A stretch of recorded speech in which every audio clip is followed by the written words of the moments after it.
How's it going, guys? Welcome to a video on MTG Owners. Today is going to be like a real life video, not that game. Okay, so Commander Demons, Grixis. Yep, I play this deck, and it's like one of the first Commander decks I built, so I love it. And yeah, this is the demon I settled upon as the commander because of his three colors. And if you just play him on turn 5, he's a nice, just a nice guy to have out, gaining new life all game. And the Swamp Walk can come through with the commander damage. He's pretty amazing. There wasn't a whole lot of other choices. There were a few others, like Mono Black was an option if I wanted to go demons. And there's one that has Butcher. Well, there's Butcher the Horde. Okay, so I'm going to get to that. I have a stack of demons that didn't make the cut. One of the stipulations for this deck is the only creatures that are in it are demons. No other creature cards are allowed. That being said, there are some cards that might make some tokens of like zombies and something, but every single creature card in the deck is a demon, and that's required for any changes to this deck. Is any new cards have to be demons. So I've been through a lot of demons, and I own a lot of demons at this point, and some of them didn't make the cut. Of course, Gristlebrand is banned, so that's why he didn't make the cut. But otherwise he's pretty cool. So this is the didn't make the cut stack. Shall we go through these real quick? I think this might be a best for last. I mean, some of them are just garbage. So the general thing is, if it has a big drawback, it's just a firm no. And there's so many other good ones that don't have drawbacks that it makes it easy to eliminate some. Now this guy is actually good. I just recently acquired him and wanted to give him a try. He might end up in the deck for a while, but right now he's not. So yeah, I'll flip through these. These are the ones that aren't in. This is debatable. I wanted to put him in. He might end up back in, but it's a tight spot. This guy is also really good, but his big upkeep is something I'll never pay, and he's also so expensive to cast. So he's pretty cool, but just a little unwieldy.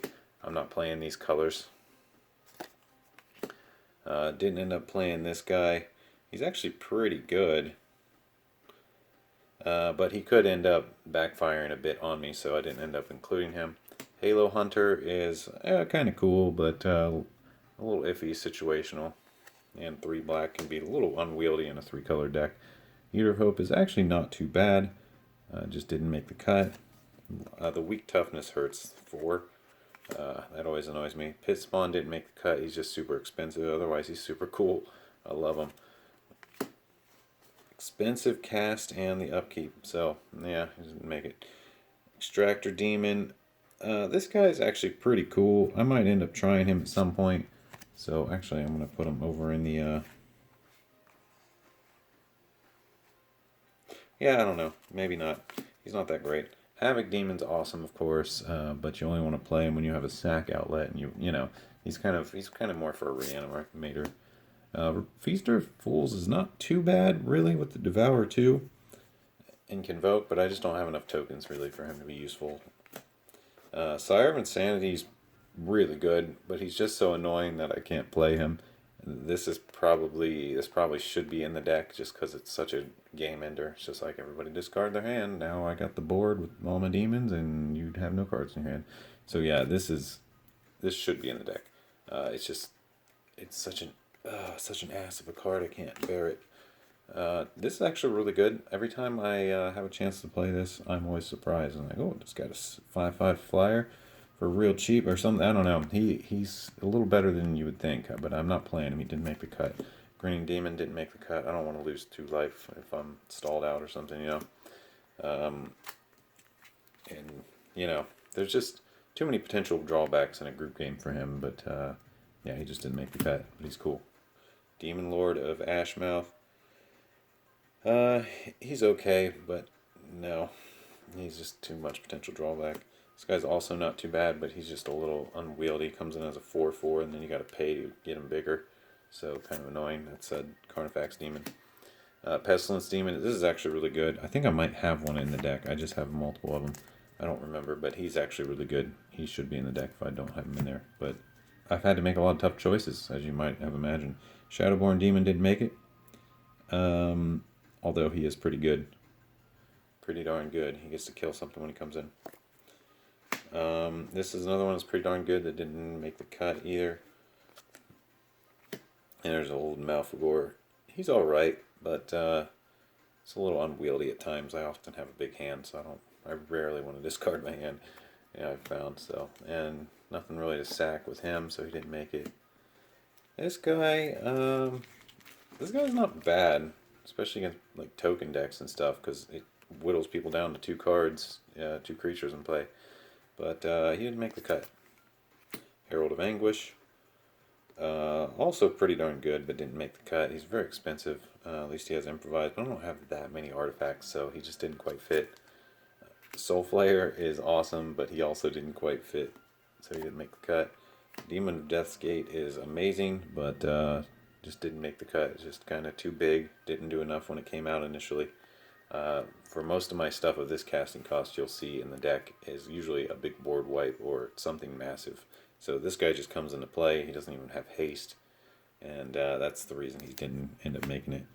Xanthrid Demon, too scary. I don't want to risk not having a sack and it just beating me up. Rakdos the Defiler, he's alright, but no, I don't want to mess with sacking my permanents. That wrecks my board state. I might be able to take one person out that way, but then I'll be left open. We're talking commander here. Cage Morrow, First to Suffer, pretty good. This is a damaged copy, in case you couldn't tell. But yeah, I just didn't end up playing him, although he's alright. Demonic Hordes, although super cool, didn't end up making it because what if someone wipes out my source and this wrecks my lands the rest of the game? That would suck. So he didn't end up making it because of that. Just potential of a drawback is too scary, although he is so good. So cool. Harvester, he's actually in the deck. This is just the second one. So Harvester of Souls is super good. Alright, well that's who didn't make the cut. So who did make the cut? I gotta fly through this. We're already at 7 minutes. I don't have much time. So Solkanar. So this deck, the basic idea of it is you basically ramp up to 5 mana, play Solkanar. That's kind of the initial goal. Ramp up to 5 mana, play Solkanar. And then you just start playing demons and bombs and until you win. And you hold control of the board very carefully. There's a few counters. Come on, focus. It doesn't like these sleeves apparently. But I'll just kind of flip through the deck. We've got a Demon of Dark Schemes. He comes into play. He wrecks all weenies. It's pretty amazing. And he has more stuff, so he made the cut. Yeah, so these are the better demons, in my opinion. These are the ones that are... Whoop, shaky camera, sorry. These are the ones that are really going to help you win the game and bring it home. Demon of Dark Schemes, very strong. Snow-covered Swamp, we got a Crumbling Necropolis. Drowned Catacomb. I think there's 37 lands, Sunken Hollow. Bolt Bend is amazing, because once you have any demon out, ever, including Solkanar, this is a 1 red... change target of a spell. Excellent game-changing spell right there. Bolt Bend out of War of the Spark. If you haven't picked one up for Commander, you totally should. It's so good. Arcane Signet. We need a little ramp, of course. So I'll just throw that in with the lands. Yeah, there are about 10 mana stones or ramp-type cards to help get big mana. Silumgar's Command. This is a iffy spot. It's been going in and out. Icon of Ancestry has proven to be better than I thought in this deck. I love it. Although it's really interesting card. But your demons being 1 bigger and being flyers is always helpful. And late game, it can just fetch you more demons, and your demons are all complete bombs. So if you end up with 1, it's amazing.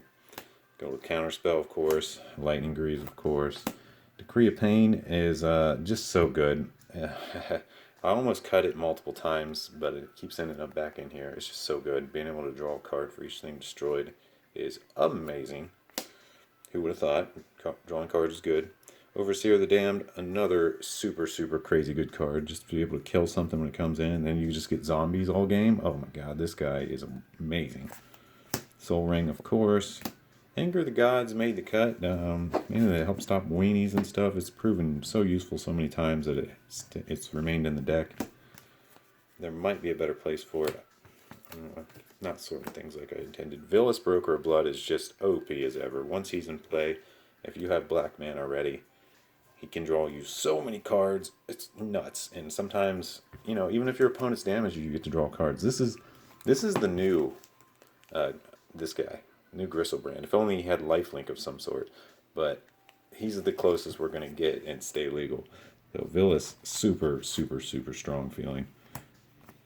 Tyrant Scorn, of course, excellent card. Sword of Vengeance, can't go wrong with throwing that on a demon. It's kind of an iffy spot right now in the deck. Obnixilus the Unshackled, pretty darn good. He's kind of an iffy spot. He might get swapped out for another demon at some point. Twisted Reflection has proven way better than you would expect. It kills pretty much all the gods, as long as you pay the 3 mana into it at least. So, yeah, this card has just proven to be way stronger than I ever would have imagined. The more I play it, and the more I see it just wipe things that nothing else can handle. It's crazy. Revenge of the Ravens, because we're playing Commander, and it's, you know, if I can drop this early, that's always good. This is actually a new card in the deck that I just found in my collection, one of the Try Dreams of the Dead. So you can take a black creature and put it into play. And it has a community upkeep too. So I can get a few more swings with a big demon before it's completely gone. And some of these guys have end of the battlefield effects. So being able to trigger that again, this is something I really want to try. It just stays on the board and I can use it all game and double up the demon power. So, and you can do this. You can do this as an instant. So you can activate this whenever during your end of your opponent's turn or whatever. This card might be crazy in Commander. I don't know if anyone's noticed. It's a little expensive. I'm looking forward to trying it. Reliquary Tower, of course, for when you get a million cards to draw. Darksteel Ingot, it's always good. Doesn't wipe out with the rest of the stuff when someone plays a artifact wipe of some sort. More swamps. And here we have Lord of the Void. Lord of the Void is so much fun. He's big, 7/7 for 7 flying, and looking at being able to grab your opponent's 7 cards from the top of their deck and just plop one into play is always so fun in Commander. So he's awesome. But usually, people always steal him. They mind control him. They grab him from my graveyard. Yeah, people love him. He's fun. Rakdos the Showstopper has earned his spot. He has changed so many games for me. And since all my creatures are demons, he never ever touches my creatures, and it's great. Occasionally zombie or something, but he often nearly board wipes somebody else, or at least gets a couple. It's crazy. This guy's crazy. Crazy good. He's a 6/6 or 6 flying trample. His enter the battlefield ability is just like icing on the cake. He's already pretty good for his size and abilities, and he just has may destroy everything randomly. Okay, Reaver Demon is, yeah, it's a no-brainer spot. It's super, super good. Terror, everything. Doom Whisper, another no-brainer spot. This guy's just so good. 5 mana for a 6/6 flying trample. It's better than Rakdos almost. And then Surveil can really be a game changer. You have plenty of life to pay into it. There's a Gilded Lotus. Of course, you know what that's for. Getting all that mana. The 3-tap is big when you have such huge casting costs. There's more lands here. Runescarred Demon. Super good. Demonic Tutor when he comes into play. He's just amazing. He's a 6/6 size too. That's great. Bajuka Bog, of course. Handle other people's yards. Whip of Erebos can be amazing once you have a demon or two in play. You drop this in and you're slamming. You know, you're really gaining life back and you're good. I don't know. I might have to make a choice between these as a slot. I think the Whip is a little better, but Dreams of the Dead has can leave the creatures out longer. It's pretty interesting. I got to play test this. I haven't even played this yet. It's so new, the deck. But I think it's got some interesting potential with this kind of deck. Blood Gift Demon is kind of a no-brainer. You want to always be drawing them cards. And now we have... I don't want to have to flip it, so I have it set to the side. Elberus, the Binding Blade, of course. Turns into a demon. An amazing 13/13 demon. So that's that bad boy. Embodiment of Agonies has proven to be a little better than I expected. Even if he's only a 1/1, he's still a flying death touch, so he's good no matter what size he is, and sometimes he's huge. It's amazing. Drown the Loch is kind of a no-brainer card that's just amazing. Vicious Shadow is something I added recently that it's just a lot of fun, man. It changes games, and it's just one of those Commander cards that it's crazy. Westvale Abbey, of course, is this land that transforms into yet another demon with all kinds of abilities, so that can be pretty amazing. That's a land. I've got a Fabled Passage there. Dragon Skull Summon. This needs to come out of the deck. This card is terrible, but it's a mana rock for 2 that can only use for demon colors. That's actually got to come out. Yeah, that's not a good card. I was just kind of testing and playing around. It's okay sometimes. Counterflux. Just to counter stacks of things. There's only a few counters in here, and they're very carefully chosen. and this is one of them that made it just because it can stop a storm, entire storm deck or something going off and change a game. Demon Lord Benzalok is pretty amazing, but he's actually been a little unwieldy, oddly enough, even though he's just really darn good. Yeah, he's just really darn good. You just get to draw a bunch of cards when it comes out. It's amazing. Command Tower is a no-brainer. Dimir Lockets, you know, another mana rock. Epic Downfall is a recent addition, but I think it's going to be really strong in Commander in general. There's a Fellware Stone, Watery Grave, Wayfarer's Bauble, one of the best ramps ever. This card is so good, and it's common. Wow, this card, yeah, this is just an amazing card. It's crazy good. Any color. So if you don't have green, you need this in your deck. If there's no green in your deck, you need this in Commander. I don't know if you know that, but now you do.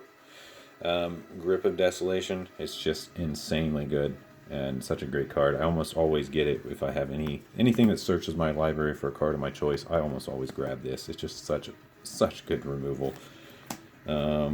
Just another absolute bomb here. Often comes out with like 7 or 8 fairies or harpies, and it's just crazy. So swarming your opponents. Lord of Riots, this guy's been an iffy spot because sometimes he's real useless and it's painful, so he might actually come out. More lands, Exanguate, of course, this is just to end the games. Spawn of Mayhem's kind of a no-brainer spot. He's so good for the cost. But he doesn't do anything else that special, but it's just nice to have a 4-drop. There's very few other 4-drop demons that are half decent. Kolgan's Command is sort of a no-brainer, awesome card. Same with Terminate, a Myriad Landscape, just more ramp. Want to keep that ramp train going. Into the Royal was proven to be really good, better than I would have anticipated, so I like that slot. Thran Dynamo is amazing for handling that big colorless spot. The big colorless on all the demons, they all have like 4 or 5, so that's just really great. Pillage. I wanted more ways to get rid of lands, so Pillage made a spot because there's a lot of problem lands in Commander that will shut you down, like Maze of Ith, and whatever else. There's a bunch of them. Some Signets. This Traveler's Amulet I might actually ditch because it doesn't put it into play, but it's not that bad, so we'll think about that. Kind of deck teching here. There's the Harvester of Souls. He's also just so good. You want to get him out ASAP. Another fan favorite to reanimate. People love getting this guy, of course, because he just fills your hand. Sonic Orchard, just more lands here. Volrath Stronghold, getting a big demon back is always amazing. Especially the end of play effect ones. Put one of those on top and you can reboard wipe or whatever. It's crazy. Volrath Stronghold is really good. Darksteel Plate, I love putting this on Solkanar because if Solkanar can be out all game, you're pretty much guaranteed to win. As you gain life for every spell, and you got a 5/5 indestructible Swamp Walk in play. Yeah, this on Solkanar is almost a guaranteed win unless somebody has something special to get rid of it. So that's why Darksteel Plate's in here, but it can go on any demon, really. So remember, I'll keep going through this and I'll say a few more things about the playstyle. Force of Despair is proven to be really good, especially for shutting someone down that's just blowing up. As you're just like, end of your turn, it's all gone. You went too far. Ingress Rampage is not bad. I wish it was instant, but still not bad. Another Mana Stone. It could probably be improved. I'm not a big fan of this one coming into play tap, but at least it's 2 mana, so yeah. More mana. The old Castle Locthwain, of course. Reaper from the Abyss is, he's pretty good. He never stays alive. People are scared to death of this thing. They see it and they're like, kill it. So I've never actually seen him get to use, but he's obviously a very strong card in Commander, especially. There's some more lands. The Dread Keiko Demon. This is a spot that is really interesting. You have to hard cast him. If you hard cast him, he kills everything your opponents control and taps all your stuff. So you swing in with all your whatever demons, your big flyers, and then you play him, and he kills everything and taps all your stuff. It doesn't matter if he taps all your stuff because all your opponent's stuff is dead. And he's just an amazing board wipe. He's a game winner. I just wish reanimating him also did it, but you can still Volrath Stronghold him back to the top of your library and do it again, and it's amazing. This guy is, he's 10 mana, so that's a crazy amount, but if you get to play him, it often means game over. So there's a lot of demons that are like that. There we go, the Keiko. Love them. Temple of the Frost Gods, also a no-brainer for all these big colorless costs and the cast costs of this deck. Thematic Compass is another flip one. So yeah, the flip ones, I don't want to have to pull out and flip, so I do this. I know. But you know what this is. It flips to a Maze of Ith. So it's just a nice, it's a mana stabilizer, gets you your mana base. And then once you got your mana base, it turns into Maze of Ith. Great card. Undermine. Thematic Compass is not worth that much yet either, so I think this is going to be one that's going to continue to go up indefinitely. Such a good card. Such a cool card. Undermine. It's one of the counters that made this spot. It might get changed just because of casting cost. I would rather have a two casting cost maybe, but we'll see. Nicole Bolas, he's in here for now. I've been iffy about this, but he's pretty cool. There's the Pestilence Demon. It's definitely made the cut. And a Razaketh Foul-Blooded. So this guy's really good too. He just gets the Demonic Tutor like crazy, and he's an 8/8 for 8 Flying Trample. So he's another fun one to play. So yeah, you just basically ramp up to 5 as soon as possible. Play Soul Canar, and then from there it's board control, and you get a bunch of demons in play, and win games. So I've had a lot of decent games with this. A lot of unexpected wins, where it really just came out on top. And that's going to do it for my Soul Canar Commander deck tech. Hope you enjoyed. Let me know your comments below. What should I replace these 3 cards with? Consider all the demons you saw earlier. Maybe any other cards that are not too expensive. Cards 5 and under, preferably. But, you know, what should I replace these with? What's a better version of something with approximately this cost for this deck? You got it? Cool, leave a comment. Alright. Well, that's it. How many demons do we have in here? I'm curious. 1, 2, 3, 4, 5, 6, 7, 8, 9, 10, 11, 12, 13, 14, 15, 16, 17, 18. 18 demons in Soul Canar. So 18 in the deck. I'm just thinking the Icon of Ancestry looks at 3. So I don't know. It's a decent chance. It's somewhere around if I'm guessing with quick calculations here, somewhere around a 15 to 20% chance of grabbing a demon anytime you activate Icon of Ancestry. Maybe a little higher. Maybe it's like 20 to 25. Nah, a little less. So, I don't know. This might not make the cut, but it just +1/+1 to all your demons has been a little better than I expected to. Alright, well, that's going to do it. See you guys in the next video. Have a good one.